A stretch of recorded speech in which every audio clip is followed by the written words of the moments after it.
Belle personne consciente, ici Mel Goyer et aujourd'hui je vais aborder un sujet de l'actualité, les Tylenol et du lien qu'on peut faire avec l'autisme. Donc si tu es une femme enceinte, j'espère que tu vas rester à l'écoute. Si tu connais une femme enceinte, merci de partager cette vidéo. Merci aussi de liker, de vous abonner, d'activer la petite cloche pour être au courant quand je vais sortir la prochaine capsule. Mais sans perdre de temps, si vous êtes prêts, voici le 7e épisode de Mel Goyer en liberté.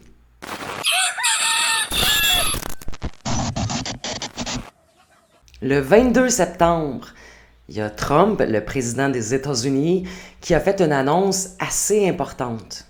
Là, que t'aimes ou non le personnage, c'est tellement pas important pour ce qui s'en vient là. Vous allez le voir tout au long de la vidéo, là, il y a bien des études depuis bien des années qui parlent de la même maudite affaire. Puis si tu considères que la santé de ton bébé est plus importante que ta haine pour le personnage, pour Trump, merci de rester à l'écoute.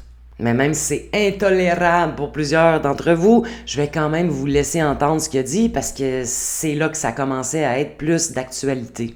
First, effective immediately, the FDA will be notifying physicians that the use of acetaminophen,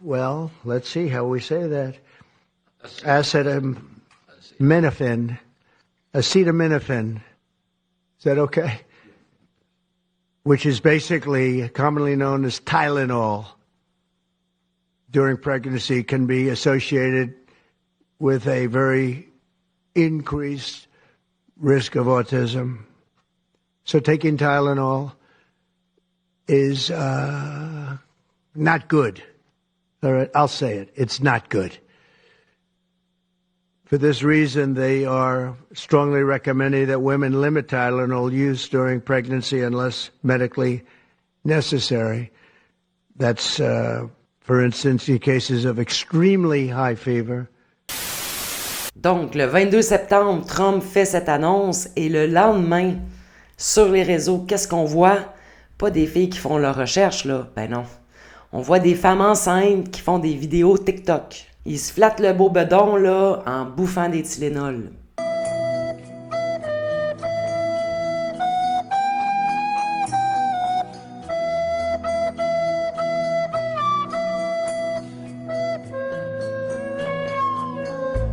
Why would you do that? Why would you do any of that?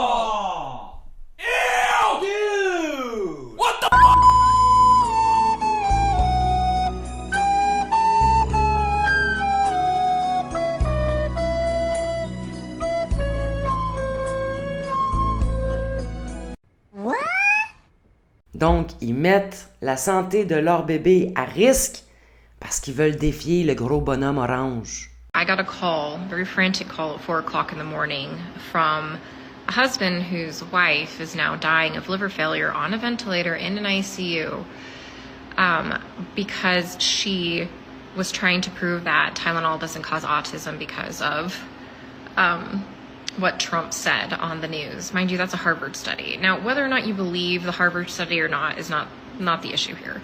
The issue is that she's somewhere between 23 to 25 weeks and she overdosed on Tylenol. And she's going to die. She's not going to come off that ventilator. Come on now, dog. Come on, man. Je me demande dans quel monde est-ce qu'on vit, où est-ce qu'on est rendu. Il me semble qu'il n'y a plus rien qui fait de sens. Puis il y en a qui disent « Ah, sélection naturelle rendue là. » Moi, ça me fait de la peine pour les petits bébés. Ils sont purs, ils sont innocents, ils n'ont rien à voir là-dedans. C'est pas de leur faute, là, s'ils manquent 2 bolts à leur maman, là. Ces femmes-là, ils pourraient prendre le temps de lire les petits caractères, qui viennent dans la boîte de bouteilles de Tylenol. Mais s'ils n'ont pas le temps de faire ça, voici un tweet, parce que ça date de 2017, là. Dans ce temps-là, c'était Twitter. Voici un tweet de la compagnie Tylenol qui elle-même ne recommande pas de prendre leurs produits durant la grossesse. Quand la propre compagnie te dit « prends pas ça durant ta grossesse », C'est quoi le but d'en prendre? Là, on va se le dire tout de suite, là, c'est pas parce que tu prends une Tylenol pendant ta grossesse que c'est sûr inévitable que tu vas avoir un bébé autiste. Il y a personne qui dit ça. C'est pas un lien direct inévitable. Mais c'est une association possible. Surtout si t'en prends à répétition, fréquemment. Si tu te bourres la face parce que ton mal de tête persiste, ben oui, il y a des risques. Des risques que ton enfant souffre de TDAH, de troubles cognitifs, de troubles développementaux et ben peut-être d'autisme aussi. I've been talking about this for a long time. Acetaminophen is a drug that should not be taken during pregnancy, let alone taken at all. Why is Tylenol associated with autism? First, if you don't know me, my name is Dr. Christina Parks. I have a PhD in cellular and molecular biology from University of Michigan that was done in the Department of Immunology, and I have been studying the childhood schedule and injections for about 10 years hardcore now. So Tylenol is associated with autism because it depletes the body's major antioxidant, glutathione. Glutathione is what mops up inflammation in the body. And when the body is critically depleted of it, it either goes septic or, especially in young or premature infants, they can actually pass away. So what happens is if your body doesn't have enough glutathione, it gets extremely inflamed and it just can't handle cellular stress. And the inflamed state of the brain is what is highly associated with neurological disorders such as autism or ADHD. En 2021, la presse a fait un article là-dessus comme quoi c'était vraiment pas recommandé de prendre des Tylenol pendant ta grossesse. Qu'il y avait des études préliminaires là, qui mettaient en garde contre le danger. Mais là, il y a des gens comme Patricia Paquin, tu sais, la grande experte médicale, là, je veux dire l'actrice québécoise, qui a un enfant autiste, qui a contacté les médias québécois pour leur dire qu'elle, là, elle lit jamais ça, les documents complotistes, puis qu'elle était bien outrée des propos de Trump. Puis que si Tylenol a besoin d'une porte-parole, là, elle est partante. Moi, ça me flabbergasse, parce que Patricia Paquin, on a beau pas l'aimer, là, elle a quand même une influence au sein des femmes. Pis s'il y a une femme enceinte qui écoute ça, elle fait comme, c'est Patricia Paquin, elle dit, non Patricia, au lieu de te fâcher contre Trump, là, tu peux aussi lire l'étude la plus récente, qui est non seulement une étude, mais une méta-étude qui rassemble 46 études. Puis cette étude-là, elle a aucun rapport avec Trump. Elle a été faite par Harvard, tu sais, l'université américaine, là. Fait qu'avant de vouloir devenir porte-parole pour Tylenol, lis donc ça, Patricia. La méta-étude, qui, je le répète, rassemble 46 études, prouve qu'il y a des liens entre le paracétamol et des troubles développementaux. Et ça, qu'est-ce que ça a de complotiste? Puis même si ton bébé avait une chance sur je sais pas combien de développer des troubles cognitifs et autres, mais pourquoi prendre le risque? Il y a d'autres approches plus naturelles qui existent. Le premier cas d'autisme a été recensé médicalement en 1943. Puis la sortie des Tylenol a été popularisée aux États-Unis à partir de 1955. Donc c'est sûr qu'il y a d'autres choses que les Tylenol qui donnent l'autisme. Puis on va se le dire, là, contrairement à ce que Patricia Paquin dit, que c'est un état qui tombe du ciel, là, ben il y a beaucoup de corrélations entre les injections et l'autisme. Puis il y a un autre documentaire qui date de 2008, Silence, on vaccine. Choquant. Mais il avait été très controversé à l'époque. C'est pas vrai, les vaccins donnent pas l'autisme. Mais pourtant, c'est pas les témoignages qui manquent. Ça, c'est du thymérosal. L'étiquette dit très toxique, a des effets cumulatifs, peut endommager les reins, le système respiratoire, la peau et le système nerveux. On mentionne spécifiquement ici que cela peut causer une toxicité de la reproduction et du développement, ce qui veut dire que cela peut causer de l'autisme et d'autres troubles du développement neurologique. C'est quelque chose d'extrêmement toxique. C'est ce qu'on trouve dans le vaccin. Le plus important aux États-Unis, en tout cas pour ce qui est de l'exposition au mercure, est le vaccin antigrippal. Ce vaccin est maintenant recommandé pour toutes les femmes enceintes, tous les nourrissons et tous les enfants, sur une base annuelle.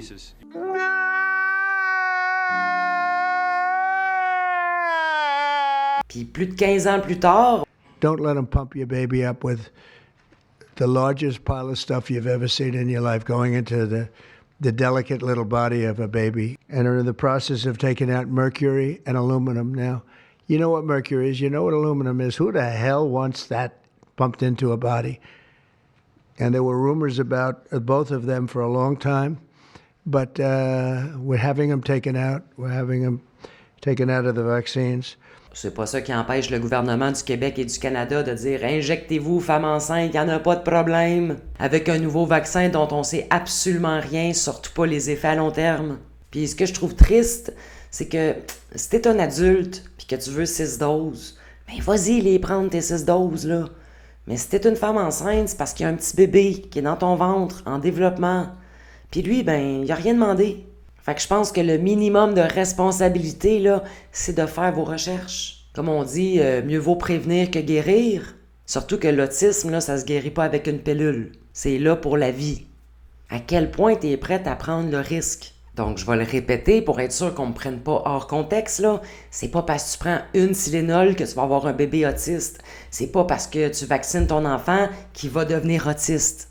Mais même si t'as une chance sur je sais pas combien qu'il y a un risque que ton bébé souffre d'une maladie à vie, ben, peut-être ça vaut la peine de te renseigner un petit peu, non? Tu sais, faire ces recherches, là, c'est pas complotiste. C'est juste intelligent. Mais ce qui est vraiment fou, là, c'est à quel point ça va vite. On retrouve de plus en plus cette maladie-là au sein de notre société. Bon, c'est sûr qu'ils ont changé un peu la définition au fil des années, puis ça l'englobe de plus en plus de personnes. Mais regardez ces chiffres-là. Au début des années 80, c'est environ une personne sur 2500 qu'on considère autiste. À la fin des années 80, c'est déjà un cas sur 1000. Donc, ça l'a déjà doublé, là. Dans les années 90, un cas sur 500, encore doublé. Au début des années 2000, on parle de un cas sur 150. En 2010, le CDC parle de un cas sur 68. C'est énorme. Puis en 2020, le CDC parle d'un cas sur 36. Fait que c'est fou, là. Ça double tout le temps à tous les 10 ans. Fait que je sais pas, là, mais si la tendance se maintient, en 2030, on devrait avoir un cas sur 18 personnes. Puis en 2070, c'est ça leur but, de nous rendre tous autistes. En tout cas, c'est bien parti. Fait qu'avant de dire que c'est juste un état, là, ça arrive de même, là, c'est un mauvais coup de la vie. Pas chanceux. Peut-être qu'on pourrait commencer à faire des liens avec les médicaments pris durant la grossesse, avec les injections qui sont données durant la grossesse, au lieu de se fermer à toute nouvelle information complotiste. On pourrait peut-être s'informer davantage, s'ouvrir à la possibilité que peut-être que... Pendant la grossesse, zéro alcool, zéro tabac, ça, c'est un slogan assez clair. Mais est-ce qu'on doit dire aussi zéro médicament ? Dans les choses qui peuvent perturber le développement de l'enfant, on peut citer l'alcool, le tabac, les virus, les perturbateurs endocriniens, et puis les médicaments. Donc pendant une grossesse, on évite tout ça. Si vous avez des amies enceintes, s'il vous plaît, ne leur proposez pas de médicaments. Même si c'est sans ordonnance, même si c'est naturel. C'est vraiment jouer avec le feu. Donc si t'es une femme enceinte, j'espère que tu vas considérer d'autres options plus naturelles si t'as un gros mal de tête qui persiste. J'espère aussi que tu vas considérer les témoignages d'autres parents avant d'aller te faire injecter pendant que t'as un petit bébé en développement dans ton ventre. Alors, si t'as aimé cette vidéo, je t'invite dans la description. J'ai laissé les liens qui peuvent t'aider à partager à des femmes qui sont enceintes, qui veulent concevoir un bébé, ou à Patricia Paquin, là. Moi, il fallait que j'en parle. Mon message est passé. Donc, à partir de là, c'est à vous de commenter, liker, partager pour que le message circule.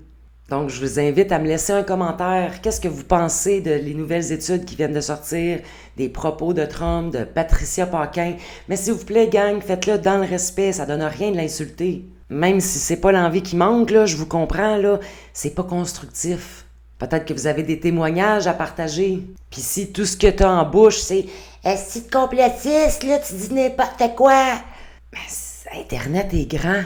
Il y a plein de monde qui pense comme toi ailleurs. Au lieu de me traiter de complotiste, prends donc le temps de lire l'étude de Harvard que j'ai mis dans la description. Tu peux aussi lire l'étude sur laquelle l'article est basé. Il y a le lien à la fin de l'article. Puis si tu comprends pas l'anglais, là, Clique sur le bouton droit de ta souris, traduire en français. Ça va être une meilleure utilisation de ton temps que de me traiter de complotiste. Sur ce, je vous invite à prendre soin de vous, surtout si vous êtes une femme enceinte, s'il vous plaît. Pensez à votre petit bébé. Il est parfaitement en santé, pourquoi prendre le risque de scraper ça? Donc, en attendant le 8e épisode, je vous aime, même si je suis primée. Puis je vous envoie plein d'amour. Mouah!